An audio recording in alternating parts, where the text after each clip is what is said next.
আলহামদুলিল্লাহি ওয়া কাফা ওয়া সালামুন আলা ইবাদিহিল্লাযীনা ইসতাফা আম্মা বা'দ। প্রিয় দর্শক, আরো একটি ভিডিওতে আপনাদেরকে স্বাগতম। দেশ ও দেশের বাইরে থেকে যারা দেখছেন এবং শুনছেন, আল্লাহ পাক রব্বুল আলামিন সবাইকে ভালো রাখুন, সুস্থ রাখুন, আমিন। প্রিয় দর্শক, আজকের ভিডিওতে আমি এমন একটি গুরুত্বপূর্ণ আলোচনা করব, এমন একটি দোয়া সম্পর্কে আলোচনা করব যে দোয়াটি সকাল ও বিকাল মাত্র 11 বার পাঠ করলে আল্লাহ পাক রব্বুল আলামিন আমাকে আপনাকে অভাব মুক্ত রাখবেন। সুবহানাল্লাহ। যদি কেউ অভাবে পড়ে যায় তাহলে তাকে অভাব থেকে মুক্ত করে দিবেন। সুবহানাল্লাহ।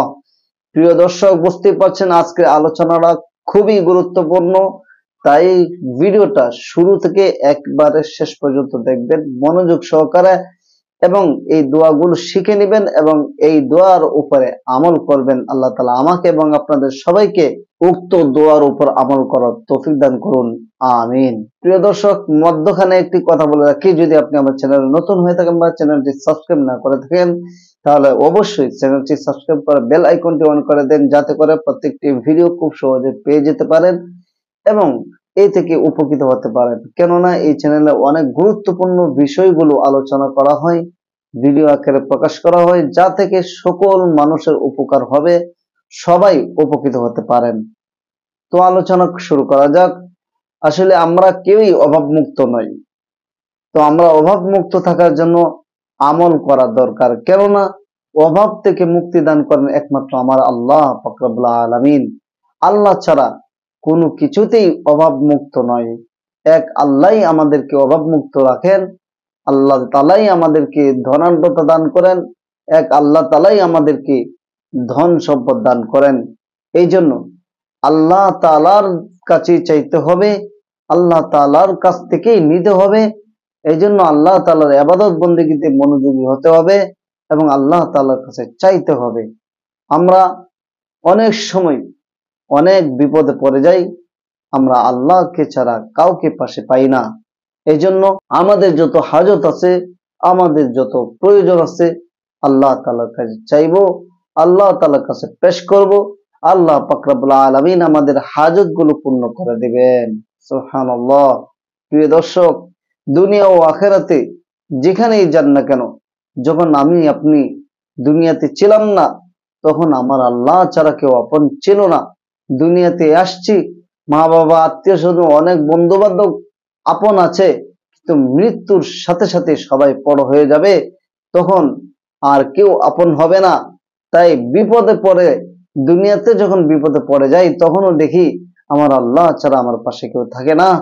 আর যখন মৃত্যুবরণ করে ফেলে মানুষ, তখন কোনো দুনিয়ার মানুষ তার সাথে যায় না, দুনিয়ার কোনো বন্ধু যায় না, দুনিয়ার কোনো স্ত্রী পুত্র সন্তান মা বাবা কেউ তার সাথে যায় না, তখন সে একাকী যেতে হয়, তখন একমাত্র আল্লাহই তার সাথে থাকেন। এই জন্য আমাদের যখন কেউ ছিল না তখন আমার আল্লাহ ছিলেন, আর এখনো সব কিছু আছে, তারপর যখন পাশে কাউকে পাই না তখন আল্লাহকেই পাশে পাই, আর যখন কেউ থাকবে না সেদিনও আমার আল্লাহকেই পাশে পাবো। এই জন্য আল্লাহর প্রতি মুতাওয়াজ্জহ হতে হবে, আল্লাহর প্রতিটি বিধান আমাদেরকে পালন করতে হবে। তো আমার আলোচনা হচ্ছে দোয়া সম্পর্কে। 11 বার কোন দোয়াটি পড়লে আল্লাহ পাক রব্বুল আলামিন আমাদেরকে অভাব মুক্ত রাখবেন, সেই দোয়াটি আমাদের জানা দরকার। সেই দোয়াটি হচ্ছে লা হাওলা ওয়ালা কুওয়াতা ইল্লা বিল্লাহিল আলিয়্যিল আযীম। এরপর হচ্ছে আস্তাগফিরুল্লাহাল্লাযী লা ইলাহা ইল্লা হুয়াল হাইয়ুল কাইয়্যুম ওয়া আতুবু ইলাইহি ওয়া লা হাওলা ওয়ালা কুওয়াতা ইল্লা বিল্লাহিল আলিয়্যিল আযীম। যে ব্যক্তি এই দুটি দোয়া সকাল বিকাল মাত্র 11 বার করে পাঠ করবে, আল্লাহ পাক রব্বুল আলামিন তাকে দুনিয়াতে কোনো অভাব দিবেন না, অর্থাৎ দুনিয়াতে অভাব মুক্ত রাখবেন। সুবহানাল্লাহ। যদিও সে কোনো কারণে অভাবে পড়ে যায় আর এই দোয়াগুলো পড়ে এই আমলটা করে, তাহলে আল্লাহ পাক রব্বুল আলামিন তাকে অভাব থেকে মুক্ত করে দিবেন, অভাবকে দূর করে দিবেন। সুবহানাল্লাহ। প্রিয় দর্শক, অত্যন্ত গুরুত্বপূর্ণ এই দোয়াগুলো, অত্যন্ত গুরুত্বপূর্ণ এই একটি আমল। আমরা সবাই এই দোয়াগুলো শিখে নেব এবং এই দোয়াগুলো উপর আমল করব। আল্লাহ তাআলা আমাদেরকে তৌফিক দান করুন। প্রিয় দর্শক, আমরা এই সমস্ত দোয়া নিজেরাও শিখবো, অন্যদেরকেও শেখাবো। আমরা তো কেউই অভাবমুক্ত নয়। দেখবেন কোনো না কোনো দিক দিয়ে আমাদের একটা অভাব আছে। এই সমস্ত অভাব থেকে মুক্ত থাকার জন্য আল্লাহর কাছে এই সমস্ত আমলগুলো করব। এই আমলটা সকাল বিকাল করব। লা হাওলা ওয়ালা কুওয়াতা ইল্লা বিল্লাহিল আলিয়্যিল আযীম।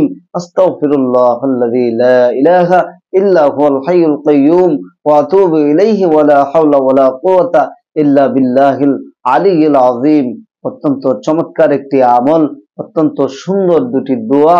এই দুটি দোয়া আমাদের সকলেরই জানা উচিত। আমরা সকলেই যেন এই দোয়াগুলো শিখতে পারি। আল্লাহ তাআলা তৌফিক দান করুন। আমি বলবো, আপনারা যদি ভিডিওতে এই দোয়াগুলো শিখতে না পারেন, তাহলে মসজিদের ইমাম সাহেব আছেন, মসজিদের মুয়াজ্জিন সাহেব আছেন, অথবা আপনার পরিচিত বন্ধু বান্ধব আছে, তাদের থেকেও আপনি এই দোয়াগুলো শিখে নেবেন এবং এই দোয়াগুলোর উপর আমল করবেন। ভাই, দুনিয়ার জীবন হচ্ছে আমলের জীবন। দুনিয়াতে আমরা যা কিছু করি না কেন, সবকিছু যেন আখিরাতমুখী হয়, সেই দিকে খেয়াল রাখতে হবে। দুনিয়ার জীবন আসল নয়, আখিরাতের জীবন হচ্ছে আসল। ক্ষণস্থায়ী জীবন হচ্ছে দুনিয়া, আর চিরস্থায়ী জীবন হচ্ছে আসল, এবং চিরস্থায়ী জীবন হচ্ছে পরকাল। পরকালকে অগ্রাধিকার দিতে হবে। আল্লাহ পাক রব্বুল আলামিন দুনিয়াতে আমরা যেন আখিরাত কামাই করতে পারি, সেই তৌফিক আমাদেরকে দান করুন। প্রিয় দর্শক, আমরা আরো অনেক আমল আছে, সমস্ত আমল আমরা করব। আমার এই চ্যানেলের মধ্যে বিভিন্ন আমল সম্পর্কে আলোচনা করা হয়, বিভিন্ন দোয়া সম্পর্কে আলোচনা করা হয়, যে আলোচনা থেকে আপনি আমি সবাই এখান থেকে শিখতে পারি। এই জন্য আমরা খুব জোরালো ভাবে অ্যাক্টিভ থাকবো এবং এই সমস্ত দোয়াগুলো শিখবো এবং এই সমস্ত আমলগুলো আমরা অবশ্যই করব। ভাই, আমাদের ঈমান আমল যদি ঠিক থাকে, আমাদের আকীদা যদি ঠিক থাকে, তাহলে আমরা অবশ্যই এই সমস্ত দোয়া থেকে ফায়দা হাসিল করতে পারবো। যদি আমার ঈমান আমল ঠিক না থাকে, যদি আমার আকীদা ঠিক না থাকে, তাহলে আমি যতই দোয়া করি কোনো দোয়াই কাজে আসবে না। এই জন্য আমার বিশ্বাস, আকীদা মানে কি? বিশ্বাস। আমার বিশ্বাসকে ঠিক করতে হবে, আমার ইয়াকিনকে ঠিক করতে হবে যে অবশ্যই আল্লাহ পাক রব্বুল আলামিন যে কথা বলেছেন, যে ওয়াদা দিয়েছেন, তার কালামুল্লাহ পবিত্র। আল্লাহ যেমন পবিত্র, তার কালামুল্লাহ পবিত্র। সুতরাং আল্লাহর কালামুল্লাহর কোনো বিফল হতে পারে না। বিশ্বাস রেখে, ইয়াকিন রেখে, 100-এর 100, 100%-এর মধ্যে 100% বিশ্বাস রেখে যদি আমি আপনি এই সমস্ত দোয়া পড়তে পারি, তাহলে অবশ্যই এর ফায়দা উপভোগ করতে পারবো। যদি আমরা দুদুল্য মরুভূমিতে থাকি, অর্থাৎ এটা হবে কিনা সন্দেহভাজন থাকি, দুদুল্য মরুভূমি দুইটানার মধ্যে থাকি, তাহলে কখনো আমরা এর ফায়দা হাসিল করতে পারবো না। এই জন্য যে কোনো বিষয় যেমন একান্তভাবে বিশ্বাসের সাথে করলে সেটা সফলতা অর্জন হয়, ঠিক তেমনি ভাবে আমি আপনি যদি আল্লাহর এই কালামুল্লাহর প্রতি একান্ত বিশ্বাস রেখে আমরা এই আমলগুলো করি, তাহলে অবশ্যই এর উপকার আমরা পাবো, এর ফলাফল আমরা পাবো। আল্লাহ পাক রব্বুল আলামিন আমাদেরকে ইয়াকিন ঠিক রেখে এই সমস্ত আমল করার তৌফিক দান করুন।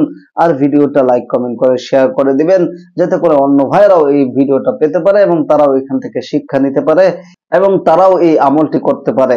এতে আল্লাহ পাক রব্বুল আলামিন আমাকে আপনাকে উত্তম প্রতিদান দান করবেন। সুবহানাল্লাহ। প্রিয় দর্শক, আজকের ভিডিও ছিল এই পর্যন্তই।